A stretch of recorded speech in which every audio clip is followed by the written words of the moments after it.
He looked me dead in the eyes and said the words I never thought I'd hear from my own son. "Dad, you're just too old to be of any help anymore." It wasn't loud. He didn't shout. He didn't need to. That one sentence, so casually delivered, hit harder than any storm I've weathered in my life. I stood there, silent.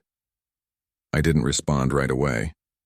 I just stared at him, watching the boy I raised speak to me like I was nothing more than a memory in his rearview mirror, a relic of a past he no longer needed. I smiled, not because I agreed, but because I already knew how wrong he was. I knew something he didn't, that strength doesn't fade with age, it evolves. That purpose doesn't retire, it adapts. That the man he thought was too old, too worn, too broken, still had something left in him. More than something. I had heart. I had history. I had the kind of grit you only earn after a lifetime of getting back up when life knocks you down. He thought I was done. But what he didn't know was that I was just getting started. Because when someone doubts you, especially someone you love, you don't argue. You don't fight back with words.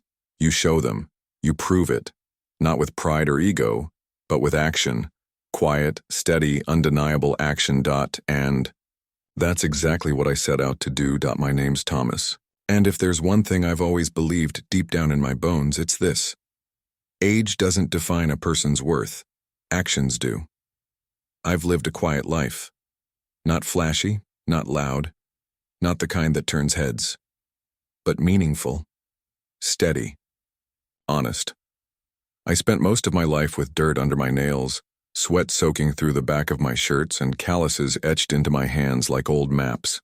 I worked with what I had, which wasn't much, and I did it without ever expecting applause. My tools weren't fancy. Sometimes neither were the results. But they were mine, and they were real. Back in the day, I built the house we lived in with my own 2 hands. Piece by piece, board by board. It started as a modest fixer-upper on the edge of town, broken roof, sagging floors, a yard overrun with weeds. But to me, it was a blank canvas. Something I could shape into a home, for my wife, our future children, and maybe even grandchildren someday, and I did. Slowly, patiently, over years. I wasn't rich, not by any stretch. Some months we scraped by with little more than prayers and coupons. But I was proud.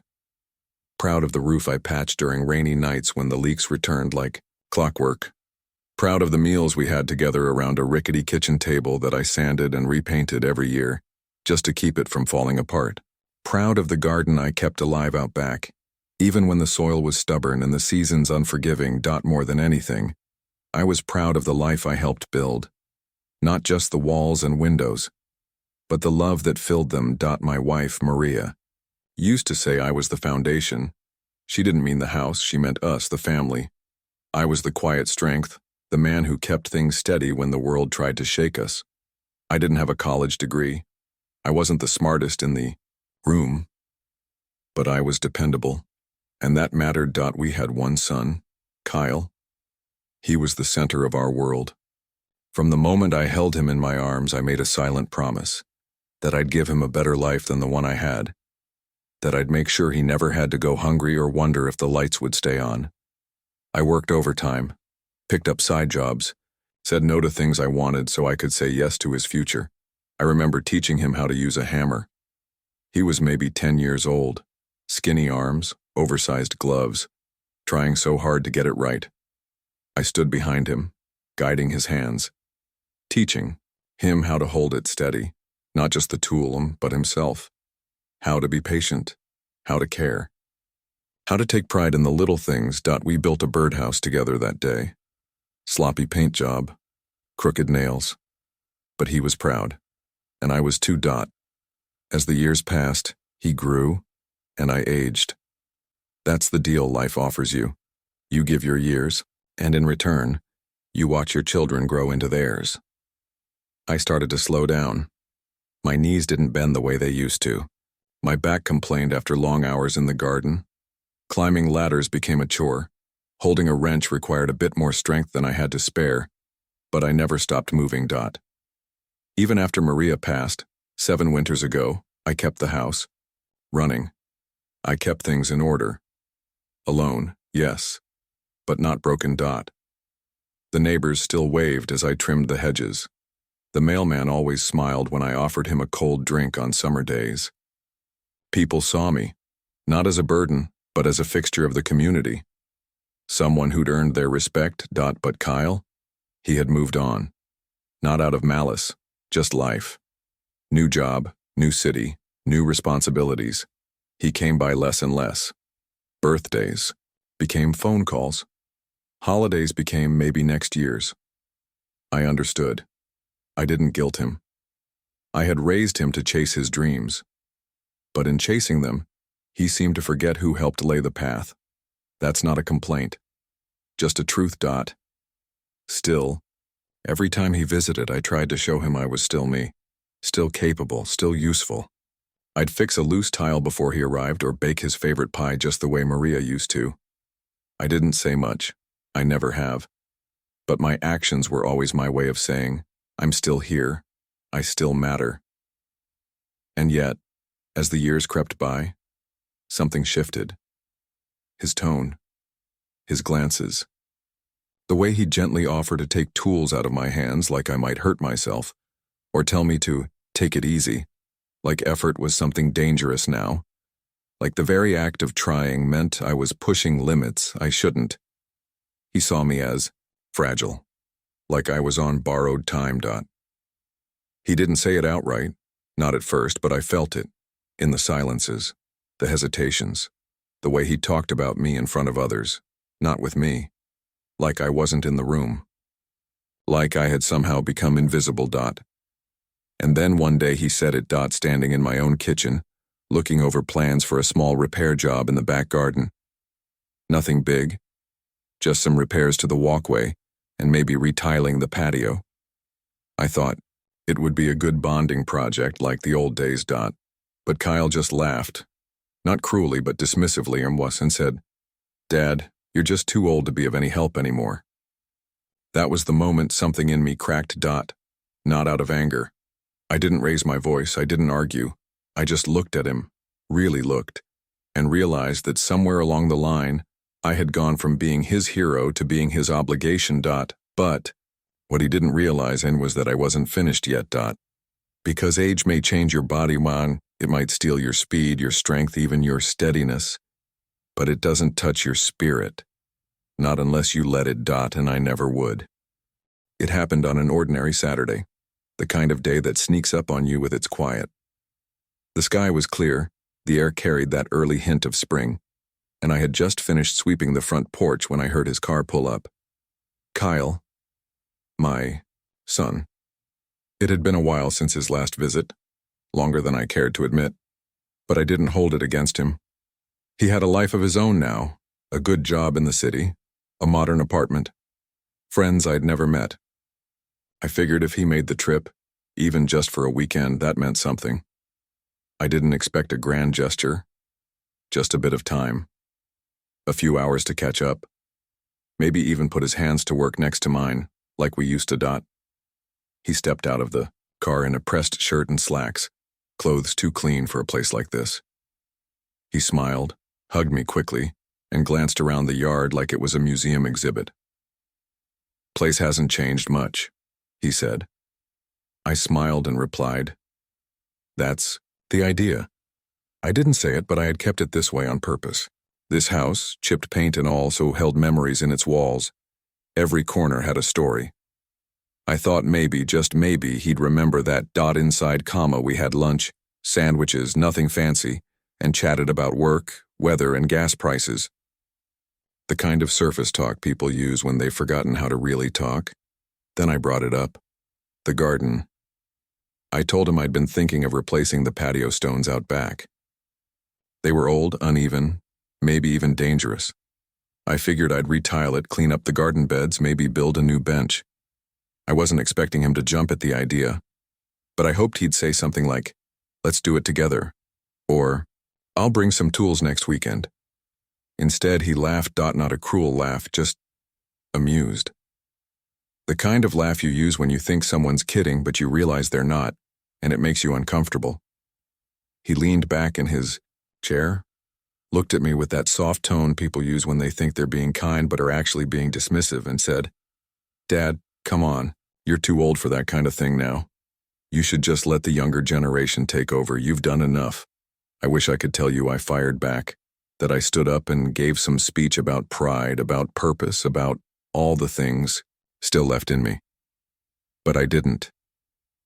I just looked at him, really looked, and saw something that hurt more than his words. He believed it. Not with malice. Not out of disrespect, at least not intentionally. But somewhere in his mind, I had become, past my prime, someone to be preserved, not depended on. A man who had once been strong, once been useful, but now belonged to memory, like the dusty tools in my shed. That realization cut deeper than any insult could. I nodded, changed the subject, and let him go on with his day. We chatted a bit more. He left before dinner, said he had to be back for a client meeting. I waved as he drove off, then stood in the quiet for a long time after his car disappeared down the road. The thing is, I wasn't angry. I didn't slam doors or curse the sky. I just felt small. Like the years of effort, the decades of hard work, the endless nights of pushing through pain and fatigue, had all been quietly forgotten. And worse than that, I started to wonder if maybe he was right. I looked at my hands, the same ones that had held him as a baby, that had built his crib, fixed his bike, clapped at his graduation. They looked older now, more wrinkled, weaker. My knees ached more. Each morning, I sometimes forgot names for things I once knew without thinking. Was I becoming what he saw? Just an old man clinging to old routines? That night I barely slept. I lay in bed, staring at the ceiling, listening to the wind rattle the window. Memories flooded back, of Kyle as a boy, sitting beside me with sawdust in his hair, asking 100 questions about every nail, every screw. Of Maria singing in the kitchen while I installed the countertop she'd picked out from a secondhand store. Of holidays filled with noise, laughter, warmth. And then, silence. What stung most wasn't that Kyle didn't think I could help.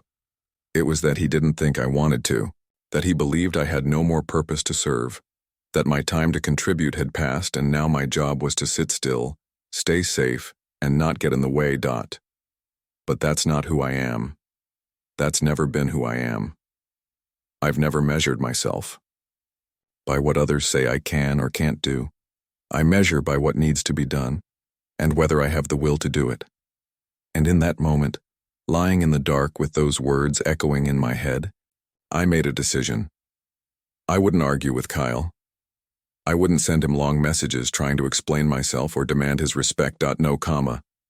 I would show him, quietly, steadily, not out of spite, but out of love. The kind of love that doesn't give up, even when it's misunderstood. The kind of love that keeps building. Because I wasn't done yet, not by a long shot. I woke up early the next morning before the sun had a chance to warm the windows. The house was still, but not quiet, not to me. It was filled with memories. Every creak of the floorboards, every tick of the old wall clock, reminded me of the life we once had here. A life built with love, effort, and sacrifice. A life I wasn't ready to feel pushed out of, not by time and certainly not by my own son. Kyle's words kept repeating in my head like a broken record. You're too old to help. It didn't matter how gently he said it. It didn't matter that he thought he was protecting me. What mattered was that he'd drawn a line in the sand and placed me on the other side of it. Like I was no longer part of the solution. Like I was something to be managed instead of someone to be respected. It's a strange thing getting older. People stop asking for your opinion. They talk over you, around you. They see the gray in your hair, the tremor in your hands, and suddenly, you're treated like a delicate object. They forget the strength that built those wrinkles, the stories that carved those lines, the battles you fought silently for the sake of those very people now questioning your usefulness. I didn't want pity. I didn't want praise. I just wanted to be seen. Really seen. Not as someone past his prime, but as someone who still had something to offer. That day I walked out to the backyard and stood at the edge of the patio, the one I'd built 20 years ago. The stones had shifted. The wood on the bench was cracked and sun-worn. The weeds were winning the battle against the flower beds. I used to keep this place immaculate. Now it was starting to look like a reflection of how the world saw me.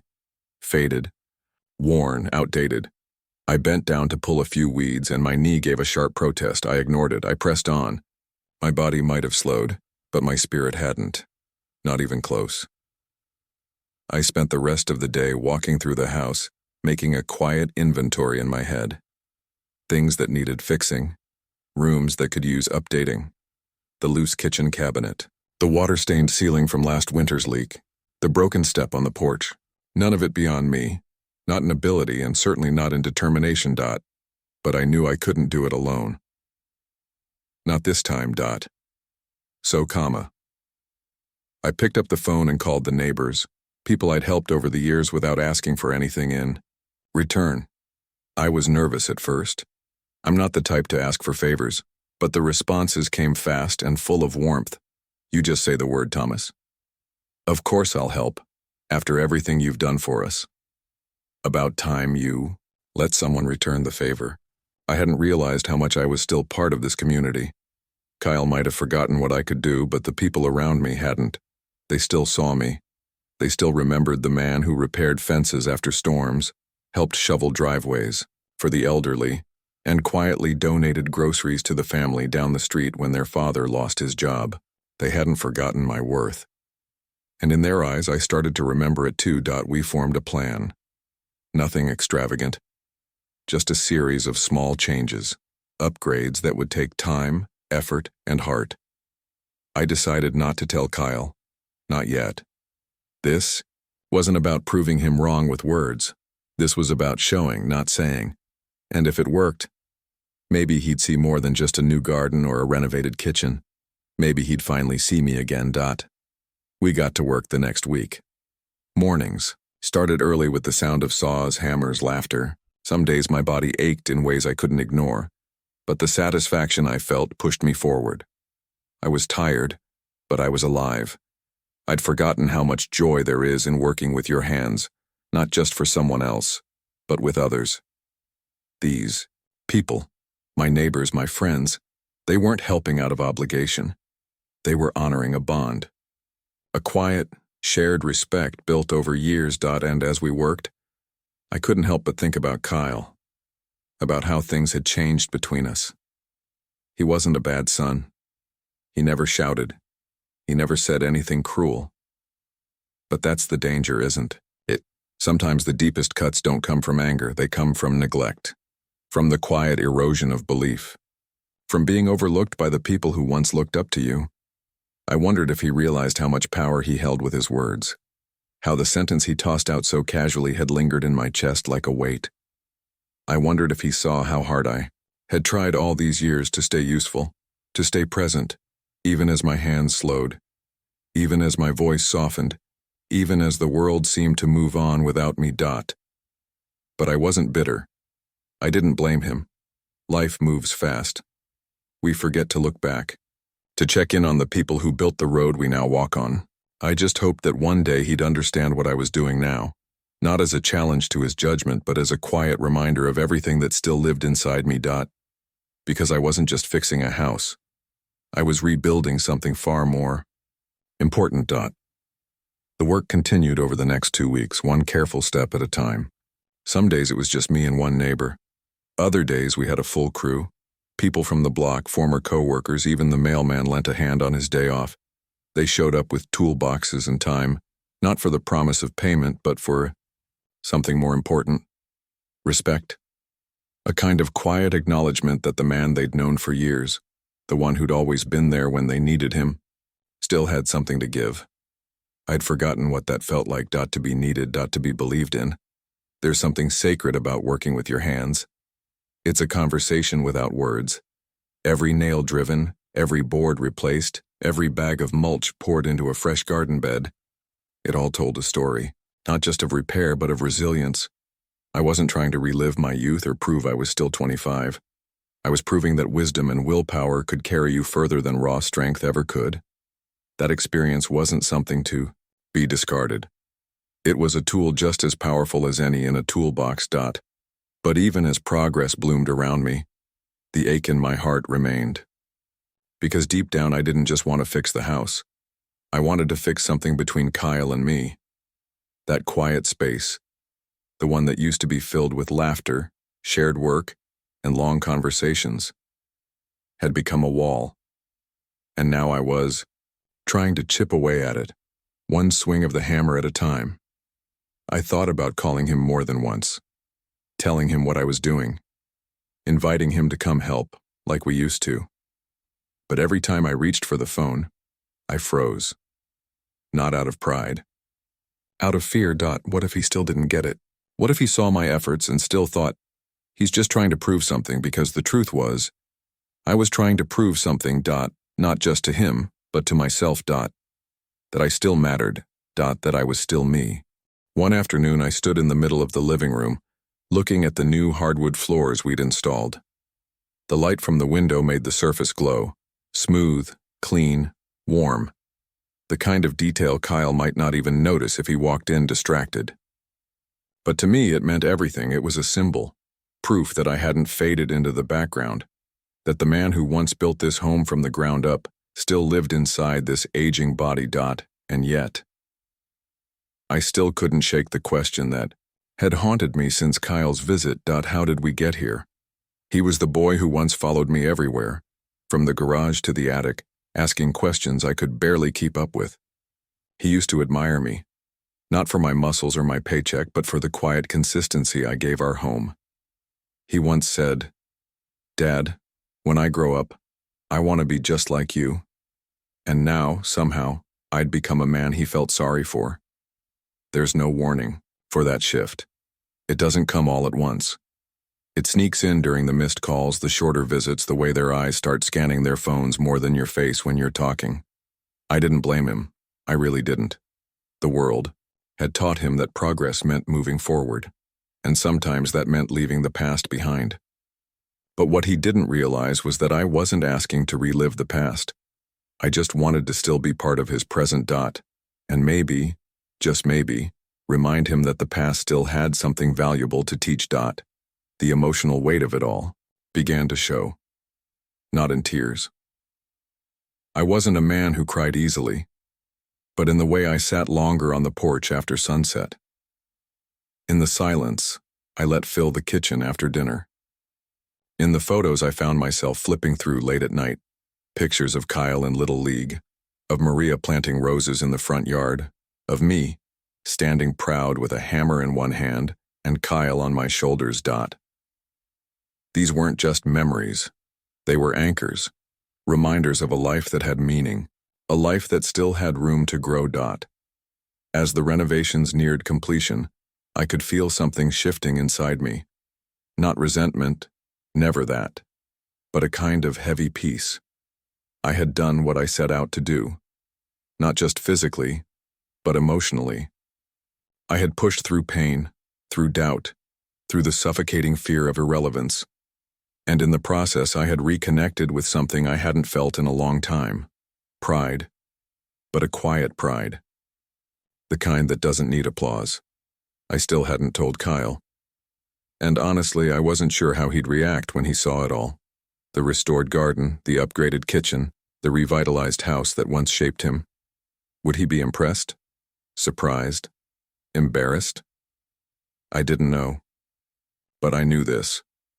No matter what he felt, he'd have to see the truth. That his father wasn't done yet. That his father was still standing, still creating, still living. And hopefully, he'd begin to remember the man who raised him. Not the old man he thought he'd outgrown. It was a Saturday again, just like the one a few weeks before when Kyle had told me I was too old to help. Only this time the sky felt brighter, the air a little sharper. Maybe it was the change in season, or maybe it was something else. Anticipation, maybe. Or nerves. I had done everything I could, and now all that was left was to let him see. Kyle had called earlier that week, saying he'd be in town for a few hours. No particular reason, just wanted to stop by. He said it like it was an afterthought. But to me, it was a moment I had quietly been preparing for. I told him I'd be home, that I had something to show him. I kept my voice calm, casual, like it was no big deal. But inside, my heart had already begun to race. I'd gone over it in my head 1,000 times. Would he notice right away? Would he brush it off? Would he be too caught up in his schedule to even stop long enough to really see it? I wasn't just inviting him to look at a renovated house. I was inviting him to look at me, to see what I was still capable of, not just with my hands, but with my heart. He arrived just after noon. The moment his car pulled into the driveway, I stood up from the front steps and watched him step out just like before. But this time, his eyes widened. Almost immediately, the porch had been repaired and repainted, the old splintered railing replaced with a new one that gleamed in the sun. The sagging front step, gone. Everything looked different, cared for, renewed. He walked up slowly, scanning the details. "Did you hire someone?" he asked, almost confused. I smiled. "Nope, just me, and a few good friends." He looked at me, not saying anything right away, just blinking, like his brain was trying to catch up to what his eyes were telling him. I pushed the door open. "Come inside." The living room was brighter now. We'd opened up one of the walls and installed a large window that bathed the room in natural light. The hardwood floors shone beneath his feet. New paint, new shelves, repaired trim. Everything looked intentional, personal. It didn't look like a contractor's job. It looked like someone had poured themselves into the work. Because someone had. Kyle stepped further in, walking slowly, quietly. "This looks incredible. Wait till you see the kitchen." And he did. The new counters, the upgraded cabinets, the backsplash Maria always wanted but we couldn't afford back then. It was all there. Done with care. Done with memory. He turned in place like he didn't know where to look first. His voice was softer now, almost unsure. "Dad, how did you do all this?" I didn't say much. I just looked at him and replied, "A little each day. Just like I built the place the first time." We moved through the house and finally out back, to the garden. That was where it all hit him. The patio had been redone with brand new stone. The flower beds were full again, Maria's favorites, lilies, tulips, and soft lavender. The bench was fixed, the wood sanded smooth and stained rich.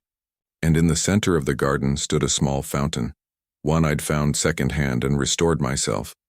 The sound of trickling water filled the air, calm and steady. He stood there for a long time, not saying anything, just staring, his jaw clenched ever so slightly, like he was holding something in. Finally, he spoke. I don't know what to say." "You don't have to say anything," I said gently. "You just have to understand." He turned toward me, and for the first time in a long while I saw something different in his expression. Not guilt, not embarrassment. Something deeper, something more human. "I thought I was doing the right thing," he said quietly, "telling you to slow down. I didn't mean it as an insult. I thought I was protecting you. I thought you needed that." I nodded. "I know, and maybe one day I will need help. Maybe one day I won't be able to lift a hammer or dig a hole or fix a step. But that day's not today. Not yet. And when it is, I'll tell you. I won't be ashamed. But I won't be dismissed before I'm ready either." He swallowed hard, nodding slowly. "I guess I stopped seeing you as the man who raised me and started seeing you as someone who needed to be taken care of."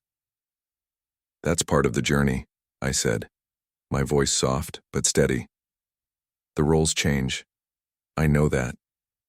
But respect, that should never change." It should only grow.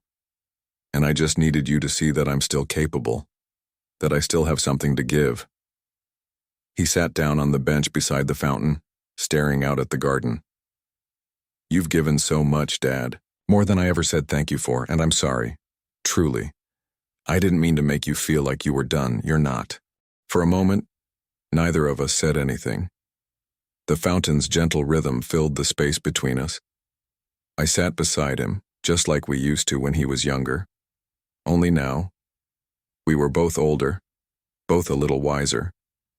I never wanted to prove you wrong, I said. I just wanted to remind you who I am. He nodded, eyes misty now, his voice barely above a whisper. You did. And in that quiet moment, no grand speeches, no shouting, no drama, something shifted between us. A silent understanding. A bridge was rebuilt. He saw me again. Not as a burden. Not as an old man who'd had his time. But as his father. Still building, still loving, still standing. For the first time in what felt like years, we just sat there, Kyle and I, without the weight of pretending. There was no small talk, no quick glances at his phone, no awkward silences padded with polite smiles. Just the two of us, side by side, like we used to be. The garden rustled gently around us, the wind lifting the scent of lavender and fresh wood into the air. It should have felt peaceful. But underneath the quiet, I felt something rising, not anger, not pride, but a storm of emotions that had been held back for far too long. I looked at my son, older now, a man in his own right, but still carrying that shadow of the boy I raised. The boy who once held my hand when crossing the street. The boy who cried when he scraped his knee and ran to me for comfort. That boy had grown into someone capable, successful, and distant. And I realized something hard. This wasn't just about me proving I could still work a hammer or plant a garden. This wasn't just about a house or a bench or a kitchen. This was about something deeper that had been broken. Something between us. A connection that had slowly, silently frayed with time, and neither of us had dared to acknowledge it until now. I took a breath, knowing I couldn't keep this locked inside any longer. You know, I said, voice low, when you told me I was too old to help, it didn't just sting because of the words. It stung because I thought, for a second, maybe you were right. He turned toward me slowly, his expression already tight with regret. I started to wonder if I was just taking up space, I continued. If maybe the world had moved on without me and I was the only one who hadn't noticed. Dad, he began, but I held up a hand. Let me finish. He nodded, lips pressed tight. I never expected to be young forever. I never asked for that. But I always thought, when I slowed down, when the years started showing that at least my voice would still matter, that you'd still see me as someone worth listening to, worth learning from. Kyle looked down at his hands. They were clenched, not in anger, but in shame. I never stopped being your father, I said, softer now. I never stopped wanting to be part of your life, but the more you pulled away, the more I started to question if there was even room for me anymore. He looked up again and there was something raw in his eyes. Not just guilt, but fear. Fear that he had pushed too hard, waited too long, drifted too far. I didn't know, he said, his voice cracking. I didn't realize how much I'd hurt you. I just thought, I don't know. Maybe I thought you'd be relieved to slow down, that I was doing the right thing by stepping in. I know you meant well, I replied. And I'm not angry. I just needed you to see that I'm still here, not as someone to be taken care of, but as someone who still wants to give. He ran a hand over his face, wiping at his eyes before the tears could fall. Seeing all this, everything you've done, I feel like I've been blind. Like I've been walking around thinking I was the adult, and you were the one who needed saving. I let out a quiet chuckle. Age doesn't make someone wise. Paying attention does. He nodded slowly, almost painfully. I haven't been paying attention. Not really. I let my life get so busy that I stopped looking back, stopped thinking. about where I came from, about you. That's what scared me the most, I admitted. Not that you didn't think I could help, but that maybe you didn't care anymore whether I did or not. Kyle winced, like the words physically struck him, but he didn't deny it. Instead, he leaned forward, elbows on knees, eyes fixed on the garden. In the days that followed, something began to shift, not just around the house, but within me. It wasn't loud or dramatic. It was quiet, steady, like the way the seasons change when you're not paying attention, and suddenly the trees are blooming again. Kyle stayed longer than usual after that visit, not just in body, but in spirit. He wasn't in a rush to check his phone. He wasn't glancing at the clock. He started showing up with work gloves in hand and a different kind of energy. Not obligation, but intention. We tackled the shed project together. Slowly, piece by piece, just like everything else I'd ever built in this life. He asked questions, not out of politeness, but because he wanted to understand. He listened to my answers, watched how I moved, and began to mirror it. Not just the motions, but the mindset. Patience, precision, care. I saw in him, maybe the first time in years, the man he was still becoming. Not just someone strong and capable, but someone who had rediscovered humility. Someone who could learn. Someone who wanted to and me.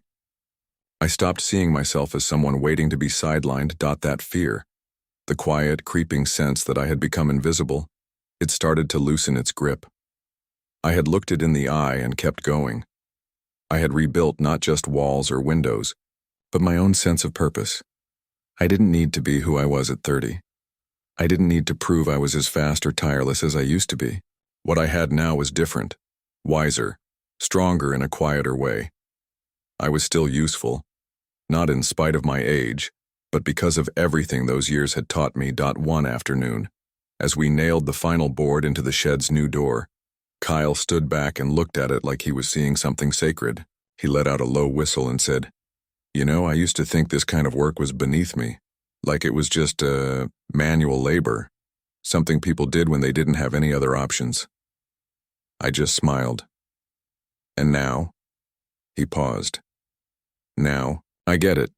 It's not about the hammer or the nails, it's about what you build with them and who you become in the process." That was when I knew he understood. And more importantly, he respected it.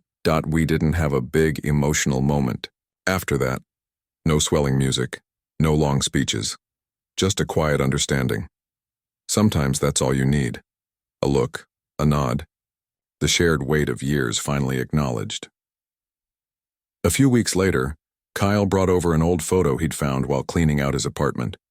It was one I hadn't seen in years, the two of us, covered in sawdust, standing proudly beside the crooked little birdhouse we'd made when he was a kid. He handed it to me and said, "I think this belongs here more than it ever did with me." I framed it and placed it in the new shed, a small reminder of where we started and how far we'd come. Not just in wood and nails, but in understanding, in love, in growth. I realized something then, something I want to share, especially with anyone who might be listening to this and feeling like their time has passed, like they've been forgotten, like the world has moved on without them. You are not done. You are not your aches or your gray hair or your slower pace. You are everything you've ever built, everyone you've ever helped, every lesson you've carried and passed on. Your worth doesn't fade with time. It deepens, like the roots of a tree, like the stories etched into old wood. People might forget. They might overlook you. They might think you've reached the end of your usefulness because they've only ever measured value in speed, youth, or shiny new things. But there is strength in stillness. There is power in quiet resolve.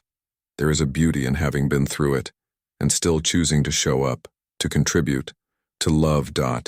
If you're a parent, maybe you've felt what I felt. That aching distance between who you used to be for your child and who you are now. Maybe you've heard words like the ones Kyle said to me, words that sting more because of who they come from. Maybe you've wondered if you still matter. Let me tell you, you do. And if you're someone who has parents or grandparents or elders in your life, look at them. Really look. Listen to them. Not just out of duty, but out of curiosity, out of gratitude. There is a wealth of experience sitting in front of you. Stories you haven't heard, lessons you haven't learned, strength you haven't seen. Because sometimes we only look for strength in muscles and speed and not in endurance, in wisdom, in the hands that have held more than you know. In the end, it wasn't the house that made the difference. It wasn't the garden or the floors or the shed. It was the choice to believe in myself when someone I loved stopped seeing me clearly, and to keep going, not out of spite, but out of love. It was the courage to show, not tell. To rebuild, not with anger, but with quiet strength. And it was the gift of being seen again, not as an old man, but as a father, a teacher, a builder, still standing, still loving, still here. Have you ever felt like someone looked past you? Like your value had an expiration date? Maybe it was because of your age, or your experience being misunderstood, or the simple fact that life moved on and you felt left behind. Or maybe you've been on the other side, so busy chasing your own future that you didn't notice the people who built the path for you. Wherever you are in your journey, I want you to take a moment to reflect. Ask yourself, who in your life needs to be seen again? Who have you overlooked? And who has quietly stood by, still offering love, still offering wisdom, just waiting for you to notice? If this story spoke to you, if it reminded you of someone in your life or of a part of yourself you've forgotten, don't let the feeling fade. Leave a comment below and share your experience. Whether you're a parent, a son, a daughter, a grandparent, or simply someone trying to reconnect with their worth, your voice matters. Your story matters. And if you want to hear more stories like this, real, raw, and deeply human, make sure to like this video, subscribe to the channel, and turn on notifications so you don't miss what's coming next. We're building something here, not just a channel but a community, one story at a time. Because no one is ever too old to be seen, and no one is ever too young to learn how. In the days that followed, something began to shift, not just around the house but within me. It wasn't loud or dramatic. It was quiet, steady, like the way the seasons change when you're not paying attention and suddenly the trees are blooming again. Kyle stayed longer than usual after that visit, not just in body but in spirit. He wasn't in a rush to check his phone. He wasn't glancing at the clock. He started showing up with work gloves in hand and a different kind of energy, not obligation but intention. We tackled the shed project together, slowly, piece by piece, just like everything else I'd ever built in this life. He asked questions, not out of politeness but because he wanted to understand. He listened to my answers, watched how I moved, and began to mirror it. Not just the motions, but the mindset, patience, precision, care. I saw in him, maybe for the first time in years, the man he was still becoming. Not just someone strong and capable, but someone who had rediscovered humility, someone who could learn, someone who wanted to. And me. I stopped seeing myself as someone waiting to be sidelined. That fear, the quiet creeping sense that I had become invisible, it started to loosen its grip. I had looked it in the eye and kept going. I had rebuilt not just walls or windows, but my own sense of purpose. I didn't need to be who I was at 30. I didn't need to prove I was as fast or tireless as I used to be. What I had now was different, wiser, stronger in a quieter way. I was still useful, not in spite of my age, but because of everything those years had taught me. One afternoon, as we nailed the final board into the shed's new door, Kyle stood back and looked at it like he was seeing something sacred. He let out a low whistle and said, "You know, I used to think this kind of work was beneath me, like it was just manual labor, something people did when they didn't have any other options." I just smiled. "And now?" He paused. "Now, I get it. It's not about the hammer or the nails. It's about what you build with them, and who you become in the process. That was when I knew he understood. And more importantly, he respected it. We didn't have a big emotional moment after that. No swelling music, no long speeches, just a quiet understanding. Sometimes that's all you need. A look, a nod. The shared weight of years finally acknowledged. A few weeks later, Kyle brought over an old photo he'd found while cleaning out his apartment. It was one I hadn't seen in years. The two of us, covered in sawdust, standing proudly beside the crooked little birdhouse we'd made when he was a kid. He handed it to me and said, "I think this belongs here more than it ever did with me."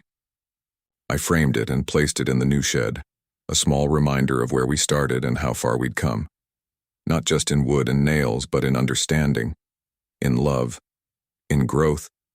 I realized something then, something I want to share, especially with anyone who might be listening to this and feeling like their time has passed, like they've been forgotten, like the world has moved on without them. You are not done.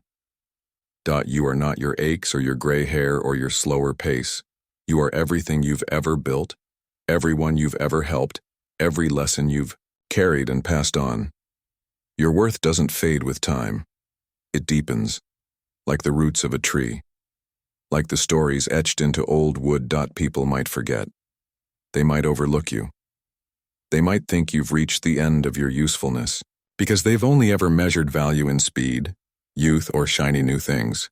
But there is strength in stillness. There is power in quiet resolve. There is a beauty in having been through it, and still choosing to show up, to contribute, to love. If you're a parent, maybe you've felt what I felt, that aching distance between who you used to be for your child and who you are now. Maybe you've heard words like the ones Kyle said to me, words that sting more because of who they come from. Maybe you've wondered if you still matter. Let me tell you, you do. And if you're someone who has parents or grandparents or elders in your life, look at them. Really look. Listen to them. Not just out of duty, but out of curiosity, out of gratitude. There is a wealth of experience sitting in front of you. Stories you haven't heard, lessons you haven't learned, strength you haven't seen. Because sometimes we only look for strength in muscles and speed, and not in endurance, in wisdom, in the hands that have held more than you know. In the end, it wasn't the house that made the difference. It wasn't the garden or the floors or the shed. It was the choice to believe in myself when someone I loved stopped seeing me clearly, and to keep going, not out of spite, but out of love. It was the courage to show, not tell. To rebuild, not with anger, but with quiet strength. And it was the gift of being seen again, not as an old man, but as a father, a teacher, a builder, still standing, still loving, still here. Have you ever felt like someone looked past you, like your value had an expiration date? Maybe it was because of your age, or your experience being misunderstood, or the simple fact that life moved on and you felt left behind. Or maybe you've been on the other side, so busy chasing your own future that you didn't notice the people who built the path for you. Wherever you are in your journey, I want you to take a moment to reflect. Ask yourself, who in your life needs to be seen again? Who have you overlooked? And who has quietly stood by, still offering love, still offering wisdom, just waiting for you to notice? If this story spoke to you, if it reminded you of someone in your life or of a part of yourself you've forgotten, don't let the feeling fade. Leave a comment below and share your experience. Whether you're a parent, a son, a daughter, a grandparent, or simply someone trying to reconnect with their worth, your voice matters. Your story matters. And if you want to hear more stories like this, real, raw, and deeply human, make sure to like this video, subscribe to the channel, and turn on notifications so you don't miss what's coming next. We're building something here, not just a channel, but a community. One story at a time. Because no one is ever too old to be seen, and no one is ever too young to learn how.